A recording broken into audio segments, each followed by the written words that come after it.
सुबह का समय था। पिंटू तोता सुबह ही अपने लिए सारे दिन का दाना ले आया था। अब कोई काम नहीं करना सारा दिन, मस्त घूमूंगा और सबसे बातें करूंगा। इतने में ही चमको उसकी डाल पर आकर बैठता है। क्यों चमको भैया, कहाँ से आ रहे हो? अरे बस घर पर दाना रख कर आया हूँ। सुबह सुबह मिल जाता है ना तो अच्छा रहता है। हाँ सही कह रहे हो, मैं भी अभी ही लेकर आया। दोनों यही सब बातें कर रहे होते हैं। इतने में कल्लन कौवा भी आकर बैठता है। और कल्लन, क्या हाल चाल? ले आए दाना या आलस में ही बैठे हो? ना ना, अब मैं पहले जैसा आलसी नहीं रहा, मैं भी ले ही आया। यह बात तो अच्छी है, अपने जंगल की दाने की कोई कमी नहीं है। सब अच्छा चल रहा होता है, लेकिन कुछ समय बाद जंगल में दाने की कमी होने लगती है। यार कल्लन, तुमको मिला आज? मैं तो सुबह से भूखा ही भटक रहा हूँ, आज कुछ मिला ही नहीं। हाँ भाई, सही बोल रहे हो। आज मैं भी 2-3 बार गया, पर ज्यादा कुछ हाथ ही नहीं आया। यह अचानक से क्या हो गया है? चक्कर क्या है? यह हाल सबका है, सभी परेशान है दाने के लिए। हो सकता है मौसम के बदलाव के कारण उपज कम हो रही हो। हाँ, यह बात समझदारी की करी तुमने। यह बिल्कुल हो सकता है।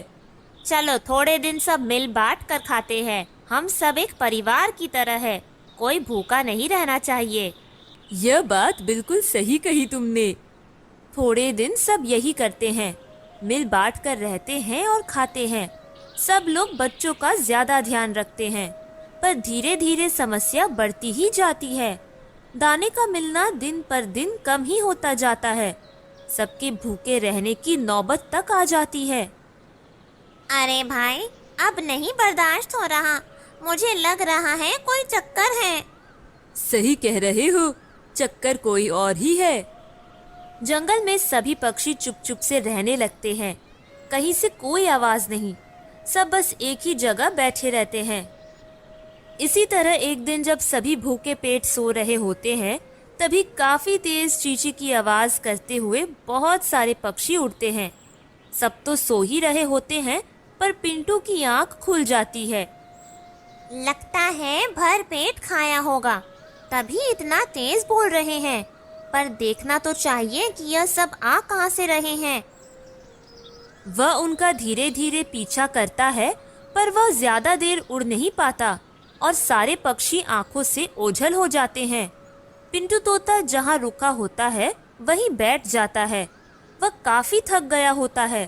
थोड़ी देर बाद चमको भी उठता है। उसको एक गुलाबी पंख दिखता है। अरे देखो जरा सब, यह गुलाबी पंख तो हमारे यहाँ का नहीं है। और हाँ, यह बहुत लंबा भी है। वह सब ऊपर देखते हैं, पर कोई दिखता नहीं है। इतनी देर में पिंटू भी आ जाता है। अरे यह इतना बड़ा किसका पंख है? हम में से तो किसी का नहीं है। यही हम सब सोच रहे हैं। अरे रुको रुको, मुझे सारा मांजरा समझ आ गया। सब उसकी तरफ देखने लगते हैं। हमें भी समझाओ। देखो, मैंने अभी यहाँ बहुत सारी चिड़ियों का झुंड जाते देखा, और अब ये पंख जो हमारे जंगल का नहीं है। तो ये कि कोई आता है, हमारे जंगल का दाना खाता है और उड़ जाता है। सबका मुंह आश्चर्य से खुला रह जाता है। हे भगवान, क्या है ये सारी कहानी? हाँ हाँ, हो सकता है ना, क्यों नहीं हो सकता। तो अब करना यह है कि चौकन्ने रहो। अगर कल वापस आते हैं ये पक्षी, तो हम उनका पीछा करेंगे और देखेंगे कि यह दाना कहाँ से खाते हैं। सब पिंटू की हाँ में हाँ मिलाते हैं। अब सबको कल का इंतजार रहता है।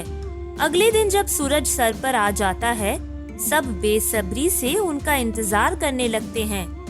वह सब ऊपर ही निगाह गड़ाए बैठे होते हैं। तभी एक पूरा बड़ा सा झुंड आता है उड़ता हुआ। सब लोग चौकन्ने हो जाते हैं। चलो सब, आज इनका पीछा करके देखते हैं, कहीं ये ही तो नहीं खा रहे हमारा दाना और हम सब यहाँ भूखे बैठे हैं। हाँ हाँ, सब चलो। जैसे ही वह झुंड थोड़ा आगे निकल जाता है, सब उसके पीछे हो लेते हैं। वह झुंड वही जाकर रुकता है जहाँ इन सबके दाने की जगह होती है। सब आराम से बैठकर दाना चुग रहे होते हैं। पिंटू एकदम से उनके सामने पहुँच जाता है। पिंटू गरजते हुए बोलता है, अच्छा, तो तुम हो दाना चोर। हमारा सारा दाना तुम खा रहे हो और हम भूखे मर रहे हैं। सब अचानक से खाते खाते रुक जाते हैं। उनमें से एक बोलता है, नहीं नहीं, हम चोर नहीं हैं। हमारे जंगल में भी दाने की कमी हो रही थी। बच्चे भूख से रो रहे थे, तब हमने यह जगह ढूंढी। उसकी आंखों में आंसू होते हैं। इतना सुनते ही पिंटू और बाकी सबका गुस्सा एकदम शांत हो जाता है। हमें माफ कर दीजिए, हमें बिल्कुल नहीं पता था आप भी यही दाना चुगते हैं। चमको आगे आता है, अरे चलिए कोई बात नहीं, थोड़ा थोड़ा सब खा लेते हैं, दाना तो सभी को चाहिए। इतनी बात करके सब एक साथ दाना चुगने लगते हैं। जब सब खा लेते हैं तब पिंटू बोलता है, देखिए, दाना तो सबको चाहिए और हमारे सामने कम दाने की समस्या भी है। इसका इलाज तो करना पड़ेगा। हाँ, यह बात तो सही है। तब कल्लन बोलता है, अरे क्यों ना एक दाना बैंक खोल लिया जाए। जब भी कोई भी दाना लेकर जाएगा, थोड़ा थोड़ा दाना बैंक में जमा करा देगा। इससे किसी को कभी कोई कमी नहीं होगी। अरे वाह भैया जी, बड़ा ही अच्छा सुझाव दिया है। अब से सब यही करेंगे। सब मिलकर एक दाना बैंक खोलते हैं। उस दिन से किसी को भी दाने की कोई कमी नहीं होती। और जब बैंक का उद्घाटन होता है, उसका फीता कल्लन से कटवाते हैं, क्योंकि इतना अच्छा सुझाव कल्लन ने ही दिया होता है। सब लोग काफी खुशी से और मिलकर रहने लगते हैं। हाय दिया, अब का बताए, हमका तो इतना अच्छा लग रहा है ना।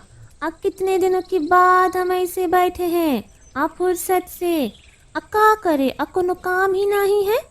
लेकिन ये गोलू और मोलू को देखो, कैसे सो रहे हैं आराम से। हाँ मिन्नी, सही कह रही हो। काफी दिन हो गए थे, आज ही फुर्सत मिली है। बताओ मिन्नी, कैसा चल रहा है सब? ताई, सब ठीक ही है। क्यों, क्या हुआ? कोई परेशानी है? अरे गोलू और मोलू है ना, गोलू तो अच्छी उड़ाने भी भर लेता है और दूर और ऊपर भी उड़ लेता है। पर ये मोलू तो बहुत ही डरता है और धीरे धीरे उड़ता है और रुक रुक कर उड़ता है और थोड़ी थोड़ी देर में पैर पर बैठ भी जाता है। अरे चिंता मत करो, अभी उस पर जिम्मेदारी नहीं आई है ना। जिस दिन जिम्मेदारी पड़ेगी सब सीख जाएगा। बात करते करते उनकी चाय भी खत्म हो जाती है और रात भी होने लगती है। दोनों जंगल की ओर उड़ जाती हैं। एक दिन मिन्नी बड़ी उदास बैठी होती है। अरे मिन्नी, क्या हुआ? इतनी देर में ताई भी आ जाती है वहाँ। वह कोयल मौसी को सब बात बताती है। अरे इसमें परेशान होने की क्या बात है, मेरे पास एक सुझाव है। कोयल मौसी उन दोनों के कान में कुछ फुसफुसाती है। दोनों की आंखों में चमक आ जाती है, जैसे कि उनको सुझाव बहुत अच्छा लगा। एक दिन मिन्नी मैना ताई के पास आती है। ताई जी, आपकी मुंह में ये तिनका काहे है? ये मामूली तिनका नहीं है, ये जादुई तिनका है। बस इसको चोंच में दबा कर रखना पड़ता है। जादुई? कैसे? ऐसा क्या करता है ये, बताइए ना। अरे परेशानियां दूर करता है। जैसे आज ही मैंने मांगा कि धूप बहुत अच्छी निकले, और देखो धूप कितनी अच्छी है ना? हाँ है तो। क्यों, तुम्हें कुछ चाहिए क्या? नहीं नहीं, मुझे कुछ नहीं मांगना। वह उदास हो जाता है। लगता है मन में कोई बात है, बताओ ना मुझे। फिर योजना के अनुसार मिन्नी बोलती है। ताई, हमका पता है की परेशानी। आऊ का है ना, आई ज्यादा दूर और ऊंचा नहीं उड़ पाता है। आका तुम्हारा जादुई तिनका की मदद कर पाएगा? हाँ हाँ बिल्कुल कर देगा। बस इसको चोंच में दबाकर उड़ोगे तो दूर तक उड़ पाओगे। हाँ क्या सचमुच? मैं जरूर कोशिश करूँगा। कल मैं चलूंगी तुम्हारे साथ, तुम बस ये तिनका चोंच में दबा कर रखना। हाय दिया, हम भी चलेंगे तुम दोनों के साथ। तो यह तय रहा, कल सुबह हम तीनों उड़ान भरेंगे। मोलू रात भर उस जादुई तिनके से बात करता रहता है। क्या तुम सच में जादुई हो? क्या तुम मुझे उड़ना सिखा दोगे? कल मदद करोगे ना? मुझे गिरने तो नहीं दोगे ना? मुझे तो काफी डर लग रहा है।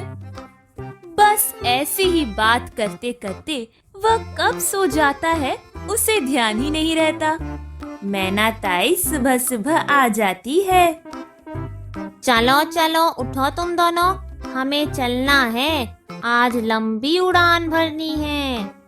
मोलू तैयार हो जाता है, मिन्नी भी तैयार हो जाती है। मोलू ने तिनका मुंह में दबा कर रखा होता है। ताई, आपके कहने से इस जादुई तिनके के सहारे आज मैं लंबी उड़ान भरने वाला हूँ। आप साथ रहना, अगर मैं गिरूं तो संभाल लेना। हाँ हाँ मोलू बेटा, तुम डरो नहीं, हम दोनों हैं तुम्हारे साथ। तीनों उड़ना चालू करते हैं। मोलू ने तिनका चोंच में दबा रखा होता है। थोड़ी दूर उड़ने के बाद मोलू को ऐसा लगता है जैसे वह नहीं उड़ पाएगा। वह मिन्नी को इशारे से बताता है कि वह थकने लगा है, पर मिन्नी जादुई तिनके की तरफ इशारा करती है। मोनू की थोड़ी हिम्मत बांधती है, वह उड़ना जारी रखता है। मिन्नी और ताई इशारे से बात करते हैं कि आज के लिए काफी हो गया मोलू के लिए। मिन्नी थकने का नाटक करती है। हाय दिया, हम तो थक गए। अरे मोलू बेटा, तुमने तो कमाल कर दिया, हम तो थक गए और तुमको देखो, तुम तो थके भी नहीं। हाँ मैं भी थक गई। तीनों एक डाल पर जाकर बैठ जाते हैं। आज काफी उड़ लिए मोलू तुम, अच्छा लगा? हाँ ताई, मैं तो काफी खुश हूँ। सब इस जादुई तिनके का कमाल है ना माँ? हाँ हाँ, ऐसा भी तिनके का कमाल है। एक दिन जब मोलू जादुई तिनके से बात कर रहा होता है, वह देखता है चिड़िया का बहुत ही छोटा सा बच्चा एक पेड़ की ऊंची डाली पर तिनकों के जाल में फंस गया होता है। माँ, मुझे काफी चिंता हो रही है। सुनो ना, वह कैसे चींची कर रहा है। उसके पास तो कोई जादुई तिनका भी नहीं है, वह कैसे नीचे आएगा? हाय दिया, हम तो गोलू को छोड़कर जा भी नहीं सकते हैं। आऊ तो सो रहा है, मैना ताई भी पास वाले जंगल में गई है। अभी को कौन बचाएगा? मोलू बेटा, तुम जाओगी का? पर माँ, मैं इतनी ऊंची उड़ान कैसे भरूं? मुझे डर लगता है। आई तिनका है ना, आई को चोंच में दबाओ और उड़ जाओ। हाँ, तुम्हारे बिना? हाँ, कछु नहीं होगा। अपनी माँ की बात मानकर मोलू चोंच में तिनका दबाए उड़ जाता है। उसे डर लग रहा होता है कि वह गिर जाएगा या थक जाएगा, पर वह तिनके को चोंच में दबाए उड़ता चला जाता है। मोलू को अपनी ओर आते देख वह चिड़िया का बच्चा जोर जोर से चिल्लाने लगता है। बचाओ, बचाओ, जल्दी आओ। यह सुनकर मोलू कहता है, हाँ, बस आ रहा हूँ, चिंता मत करो। वह यह कहता है और तिनका उसके चोंच से छूट जाता है। उसको बहुत डर लगता है, पर वह उड़ता उड़ता छोटे बच्चे के पास पहुंच ही जाता है। मैं आ गया, अब मत डरो तुम।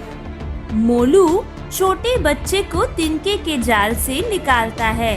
आजाद होते ही बच्चा उड़ जाता है। मोलू को खुद पर काफी गर्व महसूस होता है कि बिना तिनके के भी वह कितना ऊंचा उड़ पाया। वापस अपनी माँ के पास आकर मोलू मिन्नी को सारी बात बताता है और ये भी बोलता है कि बच्चे को बचाने के चक्कर में तिनका गिर गया। मिन्नी काफी खुश होती है और मोलू को बहुत प्यार करती है।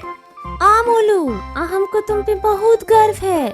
तुमने ना एक छोटे से बच्चे की जान बचाई है और पहली बार इतनी ऊंची उड़ान भी भरी है, और वो भी अकेले। हाँ माँ, सब इस जादुई तिनके का कमाल है, पर अब वो मेरे पास कभी नहीं आएगा। वह तो गिर गया। वह उदास हो जाता है। इतनी देर में मैना ताई भी वहाँ आ जाती है। दोनों हंसने लगते हैं। क्या हुआ? जादुई तिनके की बात सुनकर आप सब हंस क्यों रहे हो?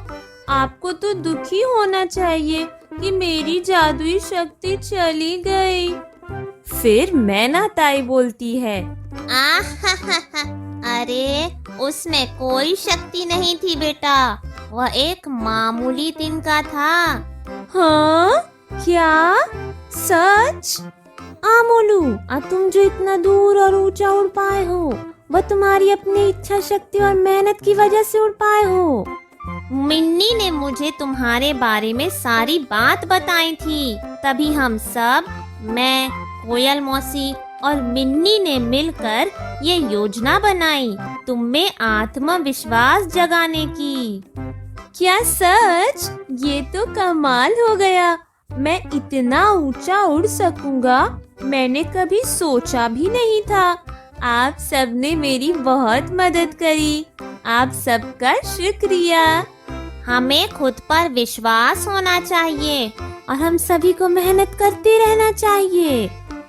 तो दोस्तों, मेहनत करते रहें, क्योंकि मेहनत से हर मुश्किल आसान होती है।